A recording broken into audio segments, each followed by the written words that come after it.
Hello friends, welcome to my channel excellent coaching. Chapter 14 psychological disorders finish हो चुका है हमारा। अब इसकी समरी है जो आप यहाँ पे देख सकते हैं, जिसमें हम एक बार देख लेते हैं कि क्या क्या चीज़ हमने इस चैप्टर में कवर की है। तो पहले तो हमने एबनॉर्मेलिटी के बारे में पढ़ा, उसके बाद मॉडल्स ऑफ एबनॉर्मेलिटी में biological model, psychodynamic, behaviouristic model और कॉग्निटिव थ्योरिस्ट के कॉग्निटिव मॉडल पढ़े थे। फिर हमने DSM-4 के बारे में पढ़ा है, और अगर आपको 5 के बारे में पढ़ना है तो उसकी एक वीडियो मैंने अलग डाली है, आप उसको देख सकते हैं DSM-5 के ऊपर। फिर एंजाइटी डिसऑर्डर्स हमने शुरू किए थे, जिसमें कुछ फोबियाज डिस्कस किए थे अलग अलग टाइप के। उसके बाद OCD के बारे में बात हुई थी, पैनिक डिसऑर्डर के बारे में पढ़ा था, जनरलाइज एंजाइटी डिसऑर्डर पढ़ा था, उसकी कुछ एक्सप्लेनेशंस थी अपनी अलग अलग पर्सपेक्टिव से, साइकोडायनेमिक की, बिहेवियरिस्ट की, कॉग्निटिव और बायोलॉजिकल। फिर हमने मूड डिसऑर्डर्स पढ़े हैं, जिसमें हमने डाइस्थीमिया और साइक्लोस्थीमिया, ये दो नए वर्ड सीखे थे। फिर उसके बाद हमने मेजर डिप्रेशन डिस्कस किया, बाइपोलर डिस्कस किया और उसके कॉजेज़। उसके बाद हम ईटिंग डिसऑर्डर्स पे आए थे। ईटिंग डिसऑर्डर्स में बेसिकली हमने दो ही ईटिंग डिसऑर्डर्स हैं मेनली जो हम करते हैं हर बारी, वो है एनोरेक्सिया और बुलीमिया। फिर डिसोसिएटिव डिसऑर्डर्स में एक तो डिसोसिएटिव पर्सनालिटी डिसऑर्डर जिसे हम बोलते हैं, या जिसके अंदर एमनीशिया, फ्यूग और आइडेंटिटी डिसऑर्डर, ये तीन आ जाते हैं। फिर उसके कॉजेज़ करे, फिर स्किज़ोफ्रेनिया के बारे में डिस्कस किया था कि उसके क्या सिम्टम्स होते हैं, जिसमें डिल्यूजन्स, अलग अलग टाइप के डिल्यूजन्स होते हैं लोगों को, तो वो डिफरेंट टाइप्स ऑफ डिल्यूजन्स भी डिस्कस किए हैं। और उसके बाद लास्ट में पर्सनालिटी डिसऑर्डर्स हमने पढ़े थे, जिसमें anti social personality, borderline personality, इन दोनों के बारे में हमने पढ़ा और उसके कॉजेज़।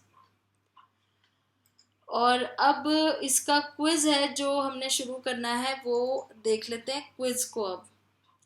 तो पहला आपका जो क्वेश्चन है इस क्विज का, वो है survivors of natural disasters like hurricane Katrina in 2005 and the 2010 BP oil spill in the Gulf of Mexico may experience higher incidences of। तो इस तरह के जो भी नेचुरल डिजास्टर्स होते हैं, उनके विक्टिम्स के अंदर किस तरह के आपको प्रॉब्लम्स नज़र आ सकती हैं। डिप्रेशन, PTSD, एंजाइटी, तो किस तरह की प्रॉब्लम्स, जो लोगों ने इस तरह की चीज़ें देखी हैं और वो सरवाइव कर गए हैं इन सब चीज़ों से, तो उनके अंदर आपको कौन सी प्रॉब्लम ज़्यादा दिख सकती है। वैसे तो इस केस में PTSD आएगा आंसर, क्योंकि ये पोस्ट ट्रॉमेटिक मतलब एक ट्रॉमा हुआ है उसके बाद का डिसऑर्डर है। पर डिप्रेशन भी आपको दिख सकता है, क्योंकि उसके बाद डिप्रेशन जैसी चीज़ भी हो जाती है जब किसी का बहुत बड़ा लॉस होता है। एंजाइटी जैसे सिम्टम्स भी नज़र आते हैं। तो इस केस में ऑल ऑफ द अबव ही आंसर होना चाहिए। फिर आता है second question, what was the most likely reason that ancient peoples perform trepanning on others. Trepanning मतलब जो स्कल में होल करते थे, वो क्यों करते थे, उनको ऐसा क्या लगता था कि वो स्कल के अंदर होल करते थे। तो वो कुछ उनको ऐसे साइंटिफिकली कुछ इतना नॉलेज नहीं थी उस टाइम पे, वो जो स्कल में होल किया जाता था उनका बेसिकली वो ये सोचते थे कि बॉडी के अंदर कुछ ऐसे कुछ स्पिरिट्स हैं, इविल स्पिरिट्स हैं, जिसको वो रिलीज कर रहे हैं। तो वो इविल स्पिरिट्स को रिलीज करने के लिए लोगों के स्कल में होल करते थे। फिर क्वेश्चन नंबर 3 है, Michael decided to give up his job teaching at a small community college in Florida and become a monk. He moved to a nearby town with a monastery, took his vows, and is now living quite happily as a member of that religious order. By what definition might Michael's behavior be considered abnormal? तो अब यहाँ पे ये कह रहे हैं कि Michael है जो, वो अपनी जॉब छोड़ के एक अच्छी सी जगह पे जॉब कर रहा था फ्लोरिडा में, छोड़ के मॉन्क बनने के लिए चला गया, जैसे साधु बनने। वो एक मोनास्ट्री में चला गया, वहाँ पे उसने अपने जो भी है अपने रहने का तरीका सब कुछ वैसा कर लिया जैसे वहाँ पे रिक्वायरमेंट होती है। अगर इसके बिहेवियर को देख के कोई एबनॉर्मल बोलेगा तो कौन सी डेफिनेशन फिट बैठेगी? स्टैटिस्टिकली एबनॉर्मल है कि सब्जेक्टिव डिस्कम्फर्ट की वजह से एबनॉर्मल है, मैल अडेप्टिव है या हार्मफुल टू सेल्फ है? तो अगर आप यहाँ पे देखोगे कि मैल अडेप्टिव बिहेवियर नहीं कह सकते, ऐसा नहीं है कि वो अडेप्ट नहीं कर पा रहा अपने एनवायरनमेंट से, हार्मफुल टू सेल्फ भी नहीं है, सब्जेक्टिव डिस्कम्फर्ट भी उसको नहीं है। तो ये जो एबनॉर्मेलिटी है बाय स्टैटिस्टिकल डेफिनेशन है, क्योंकि ये नॉर्मल सोशल जो सोशली कल्चर एक्सेप्टेड कल्चर है उससे थोड़ा सा अलग जाके कुछ कर रहा है, तो ये स्टैटिस्टिकली डिफाइंड एबनॉर्मेलिटी में आ सकता है। Next is question number 4, which model of abnormality talks about reward shaping imitation? तो ये जो री या रिवॉर्ड देने की बात है, ये कौन सा वाला मॉडल हर बार बोलता है? ये बिहेवियरल मॉडल बोलते हैं हर बार कि हमें अपने बिहेवियर को शेप करना चाहिए, री करना चाहिए, इस टाइप से। फिर आता है question number 5, which axis of DSM-4 would a therapist use to classify the loss of person's job?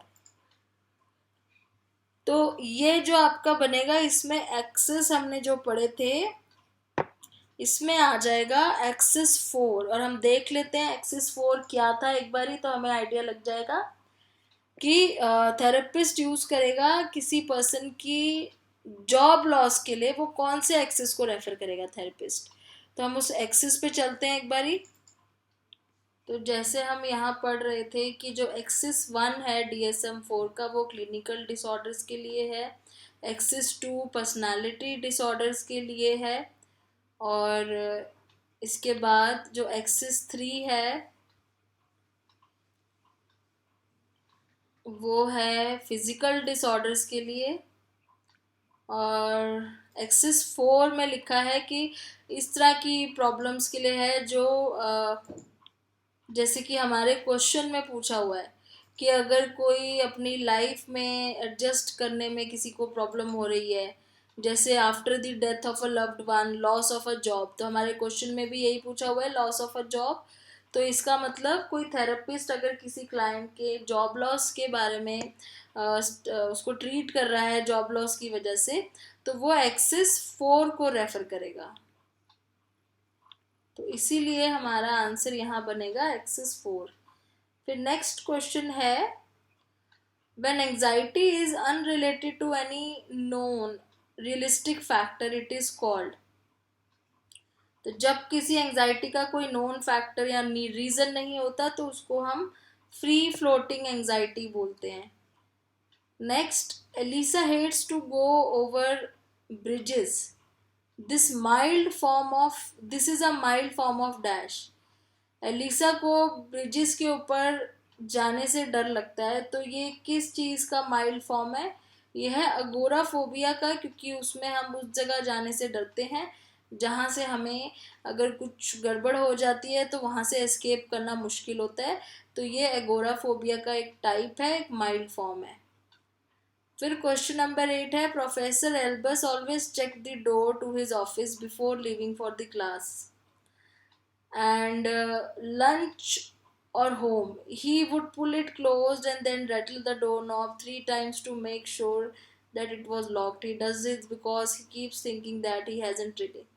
तो ये साफ आपको दिख रहा है कि OCD से रिलेटेड सिम्टम्स बता रहे हैं कि प्रोफेसर हैं वो बार बार अपना डोर लॉक चेक करने जाते हैं, उनको बार बार ऐसा लगता है कि उन्होंने लॉक नहीं किया है, तो वो 2-3 बार जाके चेक करते हैं और डोर नॉब को हिला के भी देखते हैं कि वो चेक है कि नहीं है। तो ये OCD में ऑब्सेशन कंपल्शन 2 चीज़ें आती हैं, तो उन दोनों में से ये सिम्टम किसका है? ये कंपल्शन का है, जहाँ पे वो मजबूर हैं किसी बिहेवियर को रिपीट करने के लिए।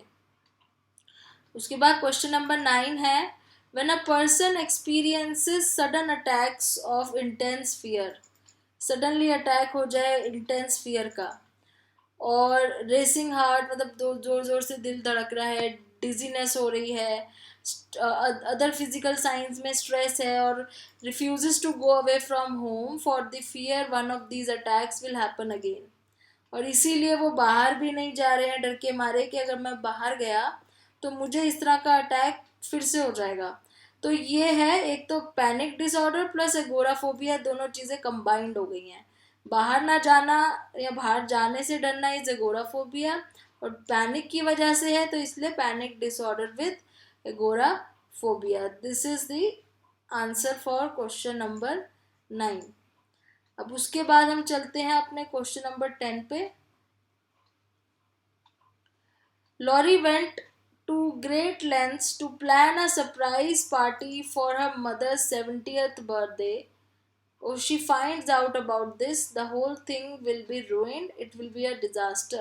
A sister tried to tell her that even if the party ended up not being a surprise, their mother would be happy and have fun. But Lori was convinced that it would be horrible. According to a cognitive theorist, Laurie is engaging in. तो अब lorry क्या है कि अब इसकी mother का 70th birthday है और ये कह रही है कि हमें एक बहुत बड़े सरप्राइज पार्टी रखनी है, और अगर उसकी मदर को पता चल जाता है कि वो सरप्राइज पार्टी प्लान कर रहे हैं तो उसकी मदर को बहुत ज़्यादा बुरा लगेगा, सब कुछ खराब हो जाएगा, डिजास्टर हो जाएगा अगर ये सरप्राइज नहीं प्लान हो पाया। लॉरी ये कह रही है। लॉरी की सिस्टर उसको बोल रही है कि कोई फर्क नहीं पड़ता, इवन इफ पार्टी के बारे में पता चल भी जाएगा तो भी हमारी मदर जो है वो खुश रहेंगी। लेकिन लॉरी कह रही है नहीं, ये तो बहुत बड़ी सरप्राइज पार्टी होनी चाहिए, अदरवाइज सब खराब हो जाएगा। तो ये किस तरह की थिंकिंग है? ये है ऑल और नथिंग थिंकिंग, मतलब कि या तो बहुत ज़्यादा कुछ होना हो या बिल्कुल ही नहीं हो, मीडियम बीच का रास्ता नहीं है कोई। या तो हम किसी चीज़ को बहुत ज़्यादा ही इम्पोर्टेंस दें या उसको बिल्कुल ही ना दें, तो ऑल और नथिंग थिंकिंग है ये। फिर क्वेश्चन नंबर 11 है which term does not belong. यहाँ पे कौन सी टर्म बिलोंग नहीं करती है? इन सब में से कौन सी टर्म अलग है? बाइपोलर क्या है? मूड डिसऑर्डर है। हाइपोकॉन्ड्रिया कुछ भी नहीं है। डायस्थीमिया भी मूड डिसऑर्डर है। मेजर डिप्रेशन भी मूड डिसऑर्डर है, तो यहाँ पे ये टर्म अलग है। Which mood disorder consists of mostly manic episodes with only a few episodes of depression? Mostly manic मतलब कौन सा ऐसा वो है डिसऑर्डर है जिसमें कभी कभी डिप्रेशन हो जाता है लेकिन मोस्टली मैनिक एपिसोड, मतलब एकदम बहुत ज़्यादा हाई और रिलेटेड कंडीशन में रहना, तो वो होता है bipolar. Then question number 13, which mood disorder consists of a consistent extremely sad mood? Consistently extremely sad mood है तो वो होता है major depression. Next question number 14, unlike individuals with anorexia, individuals with bulimia dash. तो anorexia की तरह नहीं है, बुलीमिया एकदम अलग चीज़ है। वैसे दोनों ही ईटिंग डिसऑर्डर है, लेकिन बुलीमिया में क्या है, जो वेट होता है वो नॉर्मल होता है एकदम, तो दोनों में फ़र्क है। Then the role of a dash neurotransmitter may provide clues to both bulimia and anorexia. कौन सा न्यूरोट्रांसमीटर है जो आपको एक क्लू दे सकता है कि ईटिंग डिसऑर्डर है? वो है serotonin. Next is dissociative amnesia is different from retrograde amnesia because retrograde अगर आपको याद ना हो तो retrograde का मतलब है कि पास्ट का आपकी मेमोरीज जो है वो आप भूल जाते हो। तो डिसोसिएटिव और रेट्रोग्रेड में क्या फ़र्क है कि डिसोसिएटिव एमनीशिया साइकोलॉजिकल ट्रॉमा की वजह से होता है और रेट्रोग्रेड फिजिकल ट्रॉमा की वजह से होता है। Question number 17, the fact that people with dissociative identity disorder have different PET scan activity when their different personalities is evidence for the dash explanation. तो इन चारों में से किसकी एक्सप्लेनेशन है जो PET स्कैन की बात करते हैं? तो PET स्कैन में जो ब्रेन के स्ट्रक्चर्स की बात हो रही है, इसका मतलब ये एक्सप्लेनेशन बायोलॉजिकल है क्योंकि यहाँ पे हम ब्रेन की बात कर रहे हैं, उसके स्ट्रक्चर की। क्वेश्चन नंबर 18 है, a character in an old movie was a street person who वोर aluminium foil on his forehead to protect his brain from the thought controlling rays of the government. This is an example of dash delusion. तो कोई movie की बात कर रहे हैं कि कोई मूवी में एक ओल्ड पुरानी मूवी में एक कोई पर्सन है जो स्ट्रीट पे रहता है, वो अपने हेड पे एक फॉयल लपेट के रखता है क्योंकि उसे लगता है कि गवर्नमेंट वहाँ की उनके थॉट्स को कंट्रोल कर रही है। तो ये टाइप ऑफ डिल्यूजन कौन सा है? इन्फ्लुएंस का, जिसमें हमें लगता है कि हमें कोई और इन्फ्लुएंस, हमारे बिहेवियर को कोई और कंट्रोल कर रहा है, तो delusion of influence. Then question number 19, which of the following is not a typical symptom of schizophrenia? तो नहीं है, जो सिम्टम टिपिकली नहीं है वो है overly rational thinking. Rational thinking तो होती ही नहीं है ना, इरैशनल थिंकिंग होती है। Then question number 20, in which category of schizophrenia would a person be who remains motionless? तो motionless वाली स्टैचू की तरह जो बहुत टाइम तक एक ही पोजीशन में खड़े रहते हैं उसको कैटाटोनिया कहते हैं। Then 21, question number 21, David Koresh, leader of an ill-fated branch Davidians in Waco, Texas, believed that he was God's anointed one who would bring about the end of the world. This is a dash delusion. तो कोई ऐसी delusion होना जिसमें ऐसा लगे कि हमें किसी स्पेशल मिशन के लिए यहाँ पे भेजा गया है, और जैसे कि कह रहा है यहाँ पे कि इनको लगता था कि गॉड ने इन्हें भेजा है इस वर्ल्ड का एंड करने के लिए। तो this is called illusion of grandiose. Then relatives of people who have schizotypal personality. Schizotypal मतलब जिनको आगे जाके स्किज़ोफ्रेनिया होने के चांसेस ज़्यादा होते हैं, पर्सनालिटी डिसऑर्डर है, तो have an increase risk of developing schizophrenia. Next question number 23 है, Eric gets really anxious before and during exams. What are the 2 strategies he might focus on? अगर कोई एग्ज़ाम से पहले बहुत एंशियस हो जाए तो उसको किस तरह की स्ट्रैटेजी फॉलो करनी चाहिए? बिफोर एंड ड्यूरिंग मतलब एग्ज़ाम से पहले और एग्ज़ाम के टाइम पे। तो एक तो ये गलत है कि not sleeping the night before N exam, क्योंकि नहीं सोने से तो और ज़्यादा हमारी तबीयत ख़राब होती है।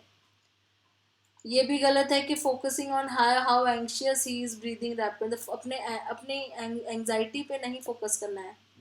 Waiting until is anxiety at is worse and just ignoring, अब वेट करना कि एंग्जाइटी कब जाके ख़त्म होगी वो भी नहीं। तो बेस्ट है यहाँ पे आपका जो आंसर है वो है इम्प्रूविंग हिज स्टडी। स्टडिंग को इम्प्रूव करना है और पहले से प्रिपेयर करके रिलैक्सेशन टेक्निक्स यूज़ करनी है एग्ज़ाम के टाइम पे और एग्ज़ाम से पहले, जो कि सबको करनी चाहिए। जो भी बच्चे एग्ज़ाम में एंक्शियस हो जाते हैं, घबरा जाते हैं, अपनी तैयारी ढंग से करो और एग्ज़ाम से पहले थोड़ा सा रिलैक्सेशन, नींद पूरी करो और ब्रीदिंग टेक्निक यूज़ करो रिलैक्सेशन की, तो एंग्जाइटी नहीं होगी। हमारा चैप्टर 14 ख़त्म हो गया है।